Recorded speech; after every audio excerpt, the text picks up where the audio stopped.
자, 하다 막히시면은 언제든지 얘기하시면 제가 가서 다 해결을 해 드리니까요. 이렇게 해주시고. 자, 오늘의 마지막 시간이죠. 252페이지가 되겠네요.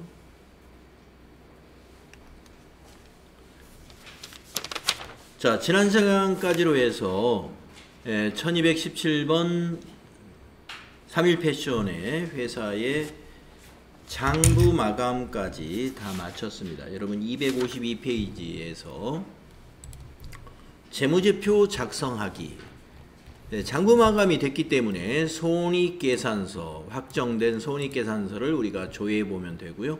재무상태표 조회해 가지고 자산부채 자본의 현황을 볼 수가 있습니다. 자, 그러면 수행과제를 같이 해보도록 하겠습니다. 재무상태표 작성하기 수행 1번 3일 패션의 당기분 손익계산서 작성을 수행하시오 라고 하면은 우리가 어디로 가시느냐, 전체 메뉴로 가셔가지고 재무제표는 다 여기에 있어요. 거기에 손익계산서 있지 않습니까? 거기를 클릭하시면 되죠. 마감 상태로 돼 있을 거예요. 여기 날짜는 12월 입력하시면은 12월 말 현재 손익계산서는 이제 기간이죠. 1월 1일부터 12월 31일까지의 손익계산서가 보이게 됩니다. 여기는 당기, 오른쪽에는 전기, 2년치를 비교식으로 작성하죠. 이걸 우리가 비교식 손익계산서라고 그러죠. 그리고 손익계산서를 조회해보는 화면은 이렇게 생겼습니다만은 인쇄 버전은 어떻게 생겼느냐, 출력 버전, 인쇄 단추 한번 위에서 눌러보겠습니다. 인쇄 버전을 눌러보시면은 손익계산서가 종이로 인쇄하면 이런 양식으로 인쇄가 돼요.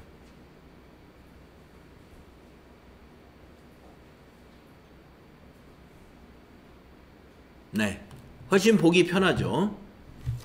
그래서 손익계산서라는 제목이 보이고 그 밑에 당기는 24년 1월 1일부터 24년 12월 31일까지, 전기는 23년 1월 1일부터 23년 12월 31일까지 해서 이쪽이 전기, 여기가 당기의 숫자입니다.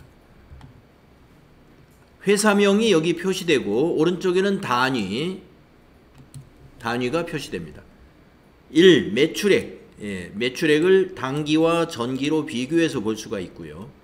매출 원가, 매출 원가도 당기 거와 전기 거를 비교해서 볼 수 있고요. 그래가지고 매출액에서 매출 원가를 뺀 것이 매출 총이익, 이것도 당기와 전기를 비교해서 볼 수 있고요. 판매 관리비 비용도 당기와 전기를 비교해서 볼 수 있습니다. 밑으로 내려가면은 영업이익, 영업이익도 당기와 전기를 비교해서 볼 수 있고요. 영업의 수익, 영업의 비용 전부 비교해서 볼 수 있고, 법인세 차감 전 이익 당기, 전기, 법인세 비용 단기, 전기, 당기 순이익 당기, 전기를 비교해서 볼 수 있습니다. 이 손익계산서 양식은 반드시 알아야 됩니다. 손익계산서 양식은 눈 감고도 이렇게 쭉 쓸 수 있을 정도로 큰 줄기를 아셔야 된다 이거죠. 매출액에서 매출원가를 뺀 게 당기순이익, 매출 총이익, 매출 총이익에서 판매관리비를 차감하면 영업이익, 영업이익에서 영업의 수익을 더하고 영업의 비용을 빼면 법인세 차감 전 이익, 법인세 차감 전 이익에서 법인세 비용을 빼면 당기순이익, 이걸 아셔야 된다. 네, 닫아주시고요. 작성했습니다. 다음 수행 2번을 보시면은요, 3일 패션 당기분 재무상태표 작성을 수행하시오. 네, 그러면 전체 메뉴에 가서 여기 재무상태표 여기 있죠. 네, 클릭하십시오. 그래가지고 12월로 작성을 합니다. 네, 이것도 한번 인쇄 버전으로 한번 볼까요? 인쇄 누르시면은요, 인쇄 버전으로 우리가 볼 수가 있습니다.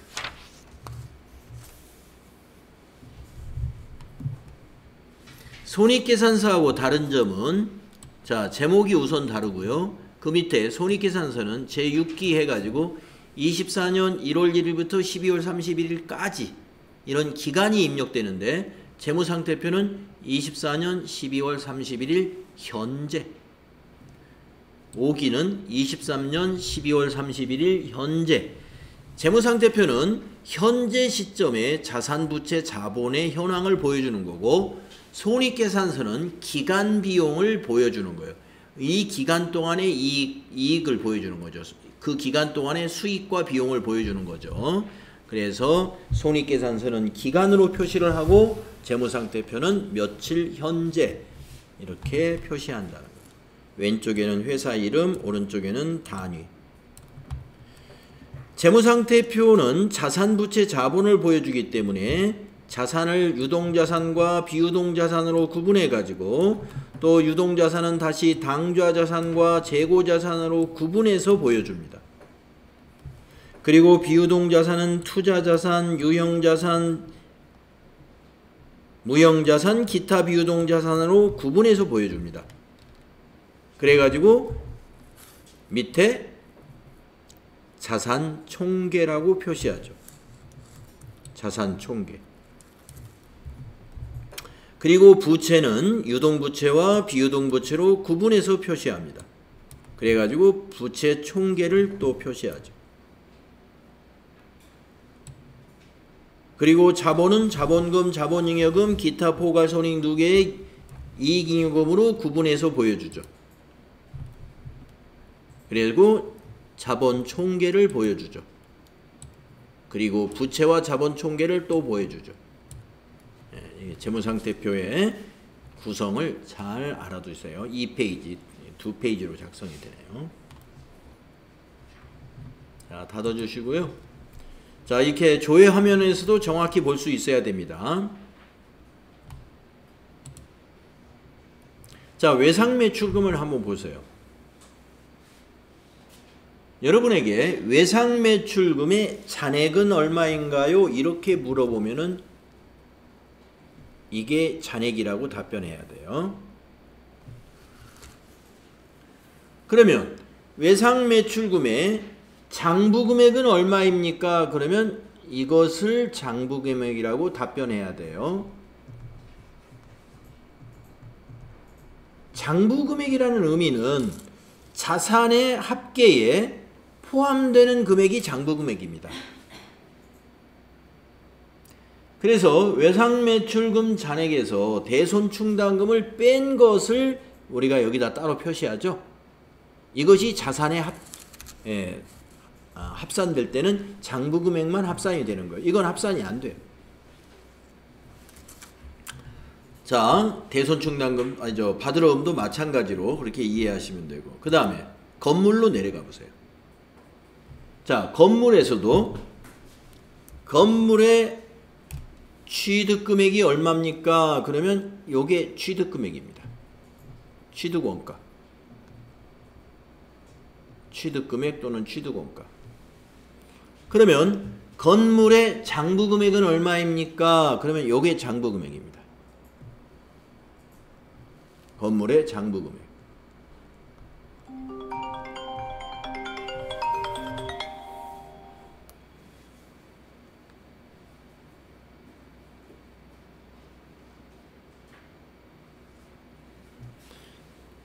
자, 그래서 유형자산의 경우에 취득금액에서 감가상각 누계액을 차감한 것이 장부금액이라는 거 여러분 꼭 알아야 돼요. 마찬가지로 차량 운반구도 그렇게 이해하셔야 돼요. 장부금액이 자산의 합계에 더해집니다. 취득금액은 더해지지 않습니다. 표시만 돼요. 취득금액과 감가상각 누계액. 감가상각 누계액을 차감해가지고 이렇게 표시한다. 장부금액이 표시됩니다. 그리고 자산 총계는 뭐하고 같아요? 자산 총계와 부채 자본 총계는 항상 같아야 돼요. 자, 보세요. 자산 총계가 325, 312, 485잖아요. 단기께. 그러면 밑에 부채와 자본 총계도 325, 312, 485. 예, 여러분 재무상태표 등식 아시잖아요. 자산은 부채 더하기 자본이다.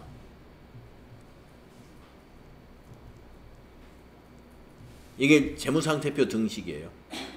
언제나 자산은 부채에다가 자본을 더한 것과 항상 같아야 되는 거예요.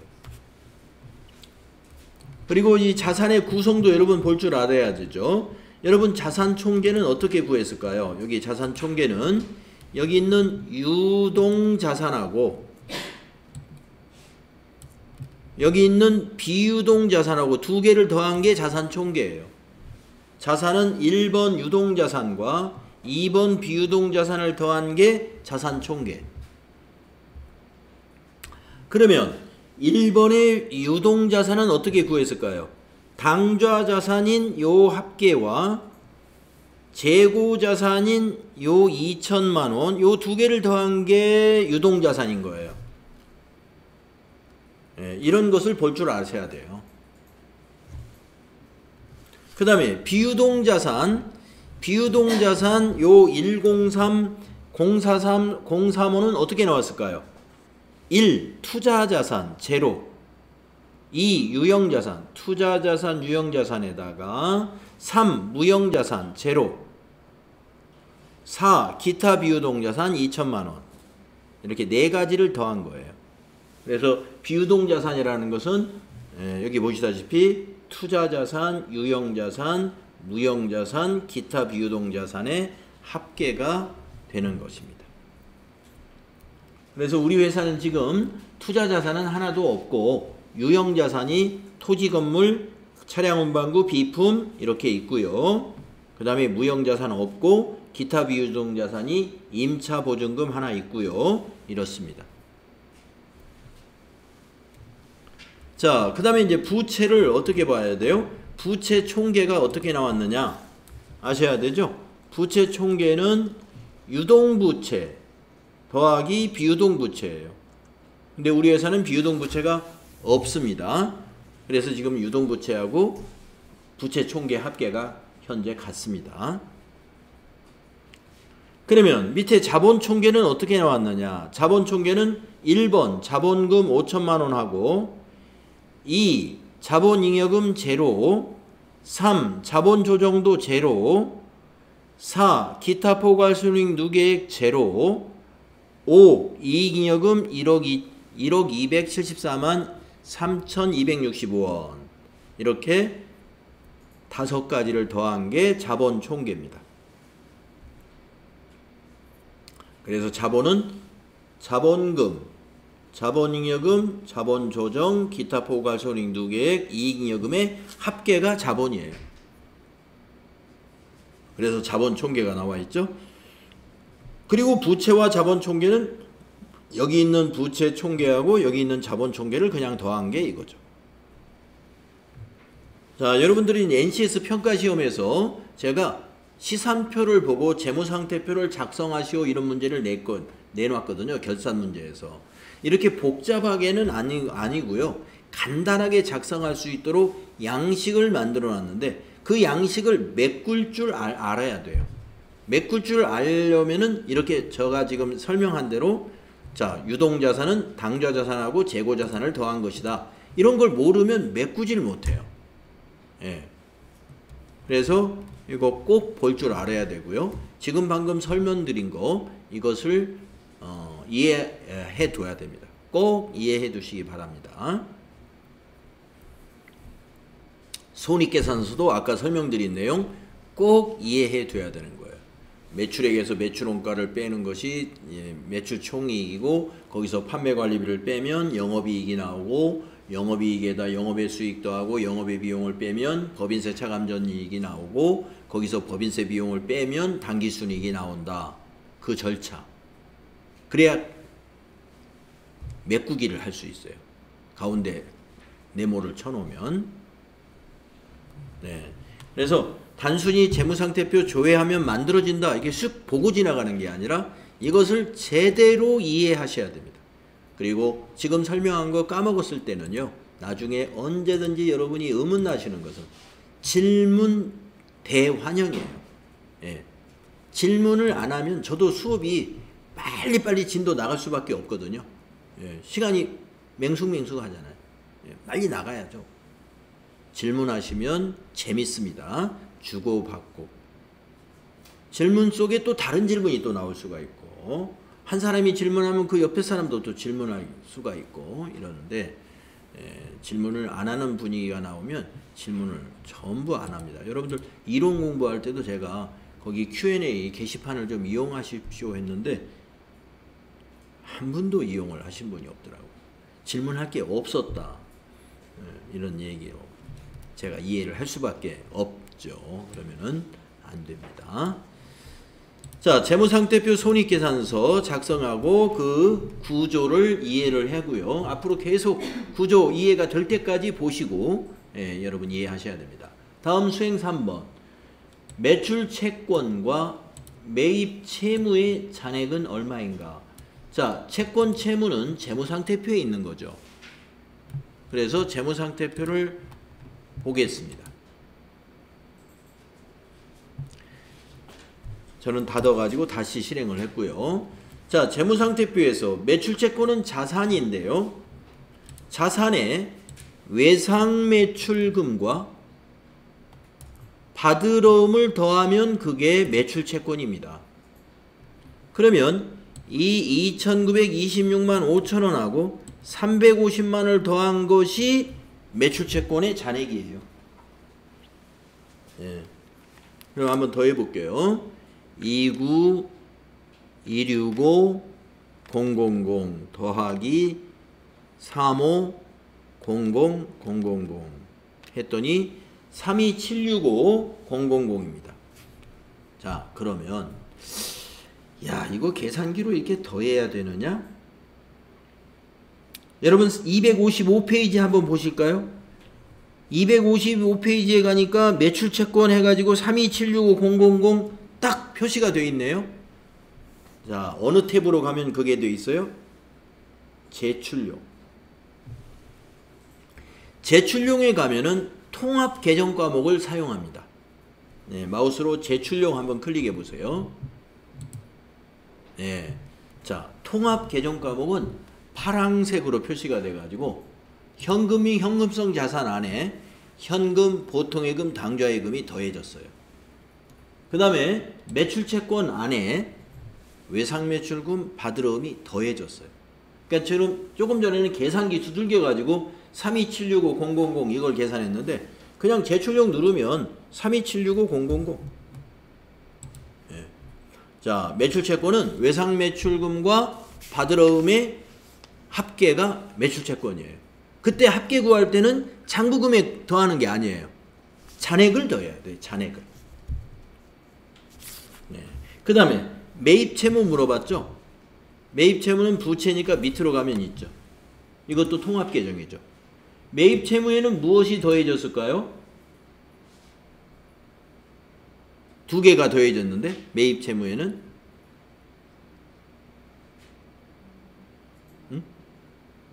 매입채무 계정 과목이 두 개가 더해지는 거거든요. 무엇과 무엇이 더해졌을까요? 유동부채에서 더해졌어요. 네, 매입채무. 매입채무 꼭 알아야 돼요. 매입채무는 외상매입금과 지급어음을 더한 거예요. 외상매입금과 지급어음을 매입채무라고 그래요. 과목별에 가면은 유동부채에서 외상매입금 79662,000 지급어음 1000만원 이거 두 개 더하니까 89662,000이죠. 예, 제출용에 가면은 지급어음하고 외상매입금은 사라지고 매입채무라고 표시가 돼가지고 89662,000. 자, 매출채권 계정과목 2개, 매입채무 계정과목 2개입니다. 상당히 많이 쓰는 통합계정이니까 꼭 알아두십시오. 자, 그래서 수행과제 1, 2, 3을 다 해봤고요. 여러분 책에 이제 풀이가 쭉 나와 있어요. 여러분하고 저하고 본 그 내용입니다. 자, 손익계산서 구성 이거 꼭 암기하셔야 돼요. 쫙 보고 답변할 수 있어야 돼요. 네, 쫙 보고. 영업이익이 얼마입니까? 금방 찾을 수 있어야 돼요. 영업이익이 저 위에 있는 거지 막 왔다 갔다 하면 안 돼요. 네, 바로 찾을 수 있다는 건 뭐예요? 영업이익이 이쯤에 있다는 걸 바로 찾는다는 것은 영업이익은 매출액에서 매출원가를 빼고 판매관리비까지 빼는 거다. 그러면 판매관리비가 여기 있으니까 빠져야 되니까 그 밑에 있겠죠. 빨리 찾을 수 있어요. 당기순이익을 위에 가서 찾으면 안 되겠죠. 당기순이익은 맨 밑에 있는 거예요. 그러면 당기순이익을 어떻게 계산하는지 몰라서는 안 되잖아요. 자, 매출액에서 매출원가를 뺀 매출 총이익에다가 거기서 판매관리비를 빼면 영업이익 나오고, 그 영업이익에서 영업의 수익 더하고 영업의 비용을 빼면은 법인세 차감전 이익이 나오고, 거기서 법인세 비용을 뺀 것이 당기순이익이다. 이렇게 알아야 된다는 거죠. 지금 제가 얘기한 대로. 제가 얘기한 대로 꼭 알아두셔야 됩니다.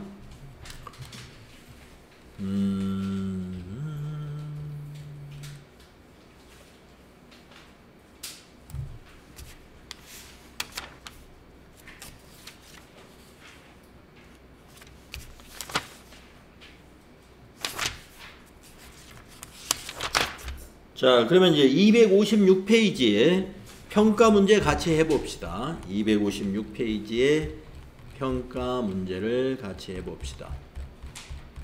1번 고정자산 관리대장에 가가지고 고정자산 관리대장 신규 취득 증가에 해당하는 고정자산의 총계 금액은 얼마냐, 신규 취득의 총계가 얼마냐 이렇게 물었어요. 가면 되죠. 자, 여러분 전체 메뉴 가가지고요. 고정자산은 전부 이 박스에 있습니다. 거기에 고정자산 관리대장이라고 두 번째 메뉴에 있습니다.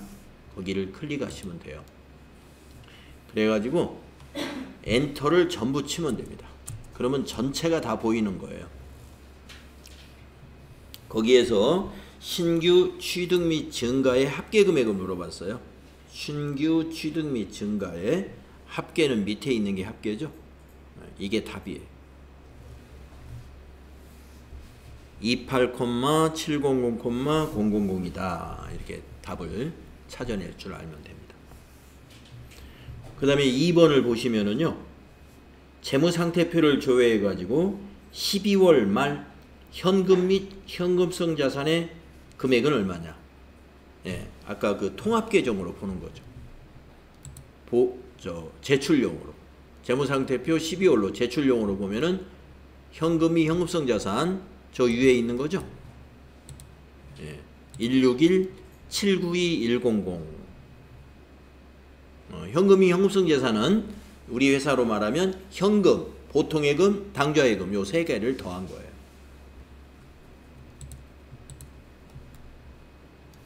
그 다음에 3번을 해볼까요? 손익계산서를 조회해서 당기의 매출 총이익 금액은 얼마냐. 네, 손익계산서에 11월부터 12월까지로 12월로 조회해서 매출 총이익이 어디 있는지 금방 찾을 수 있죠. 왜냐? 매출 총이익은 위에 있는 매출액에서 여기 있는 매출 원가를 뺀 거니까 바로 밑에 여기에 있는 거예요. 6705000이다. 맞죠? 다음 4번 계정별 원장을 조회해서 12월 말 비용에서 대체 회계 처리된 손익 계정의 금액은 얼마인가? 비용에서 대체된 손익 계정의 금액. 예. 그러면 계정별 원장에 손익으로 가볼까요? 자, 계정별 원장이라는 건 장부에 있습니다. 계정별 원장에 가서 손익이라는 임시 계정을 조회해 보면 돼요. 자, 엔터. 기간은 처음부터 끝으로 하고 계정 과목에서 물음표 단추 눌러서 손익. 400번 손익 나오죠? 확인. 뒤에도 400번 손익 하나만 보면 되니까 엔터 전체를 봅니다. 자, 우리가 계정별 원장 400번 손익 계정의 장부를 보고 있습니다. 비용에서 대체된 거 여기 12월 31일 거 나오죠? 이 금액이죠. 차변에 있는 63096-715 비용에서 대체된 손익 계정 금액은 63096-715가 됩니다. 그 다음 5번을 보시면 재무상태표 조회를 해서 12월 말 재무상태표에 미처분 이익잉여금의 금액은 얼마냐. 재무상태표를 조회하셔가지고 미처분 이익잉여금은 자본에 해당되니까 아래로 내려가야 보이죠. 자본은 자 재무상태표는 자산, 부채, 자본 이렇게 보여요. 그러니까 밑에 내려가야 자본이 보입니다. 미처분 이익잉여금은 이익잉여금 안에 있는 거예요.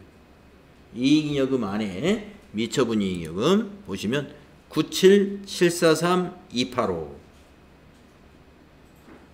요게 이제 답이 되는 거예요. 여러분 실제로 시험 볼 때도 평가 문제가 이런 식으로 질문을 합니다. 그러면 여러분이 답안을 빨리 작성을 한다는 것은 해당 장부를 열어가지고 미처분 이익잉여금을 찾는데 두리번 위로 아래로 왔다 갔다 하면 시간 많이 낭비되는 거죠. 미처분 이익잉여금을 처음 보니까 안 찾아봤기 때문에 왔다 갔다 하는 거죠. 자, 미처분 이익잉여금은 자본이다. 자본 중에서도 아래에 있는 거예요. 왜냐? 자본의 순서가 자본, 자본 잉여금, 자본 조정, 기타 포괄손익, 누계 이익잉여금. 그 이익잉여금 안에 미처분 이익잉여금이 있는 것이기 때문에 아래쪽에 가야 있죠. 네, 이런 식으로 아무튼 우리가 계속 재무상태표, 손익계산서 또는 여러가지 계정별 원장, 거래처 원장 이런 장부들을 많이 둘러보셔야 된다 하는 것입니다. 네. 수업 시간에 놓친 부분이 있다든가 이런 것들은 좀 개인적으로 좀 잘 보충해 주시고 결석하신 부분은 꼭 해당 결석 일자에 동영상 제가 빠지지 않고 지금 올리고 있습니다. 네, 앞부분이기 때문에 올립니다. 뒤에서 이제 기출문제 풀이나 이런 거 할 때는 안 올릴 거예요. 그때는 이제 여러분이 그냥 하시면 되는 거고. 지금 이 새로운 내용의 진도, 새로운 진도들이 나가기 때문에 이걸 놓치게 되면 아주 곤란하거든요. 그래서 집에서 꼭 공부하시라 빠지신 분들을 위해서 제가 녹화를 해준다 하는 겁니다. 네, 오늘은 여기까지 하겠습니다.